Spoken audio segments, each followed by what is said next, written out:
راہداری میں ایسی خاموشی چھا گئی کہ پانچوں دوستوں کو اپنی دھڑکنیں بھی صاف سنائی دے رہی تھی۔ لمبے بالوں والی لڑکی نے آہستہ آہستہ ایک قدم، پھر دوسرا۔ جیسے ہی وہ روشنی کے قریب آئی، راہداری کی تمام لائٹیں ایک ساتھ ٹمٹمانے لگیں۔ بھاگو! علی پوری طاقت سے چلایا۔ پانچوں دوست سیڑھیاں کی طرف دوڑے، مگر سیڑھیاں غائب ہو چکی تھیں۔ جہاں سیڑھیاں تھیں وہاں صرف ایک لمبی تاریک دیوار کھڑی تھی۔ یہ کیسے ممکن ہے؟ زین کی آواز کانپ رہی تھی۔ اسی لمحے پیچھے سے کسی کے دوڑنے کی آواز آنے لگی، لیکن جب انہوں نے پلٹ کر دیکھا تو راہداری خالی تھی۔ صرف وہی لڑکی دور کھڑی تھی، مگر وہ اب مسکرا رہی تھی۔ اچانک مریم کی نظر ایک پرانے دروازے پر پڑی جس پر زنگ آلود تختی لگی تھی۔ جلدی اندر چلو، اس نے کہا۔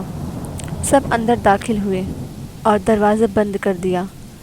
کمرے میں گرد سے بھری الماریاں، پرانی فائلیں اور ٹوٹی ہوئی میزیں پڑی تھیں۔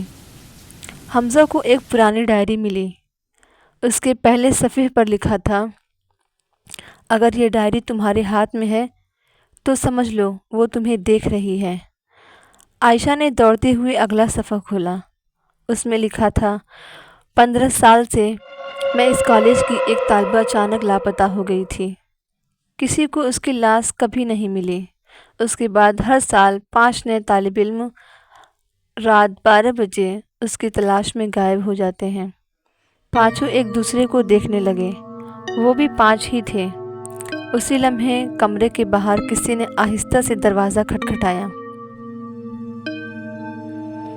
کسی لڑکی کی دھیمی آواز آئی، دروازہ کھولو، میں اکیلی ہوں۔ حمزہ نے دروازہ کھولنے کے لیے ہاتھ بڑھایا، مگر علی نے فوراً اس کا ہاتھ پکڑ لیا۔ نہیں، باہر کوئی انسان نہیں ہو سکتا۔ اسی وقت دروازے کے نیچے سے ایک سایہ آہستہ آہستہ سرکنے لگا، اور پھر وہ سایہ دیوار پر چڑھنے لگا، جیسے کسی انسان کا نہیں، کسی اور ہی چیز کا ہو۔ اچانک ڈائری کا آخری صفحہ خود بخود کھل گیا۔ اس پر صرف ایک جملہ لکھا تھا، اگر وہ تمہارا نام لے لے تو کبھی جواب مت دینا۔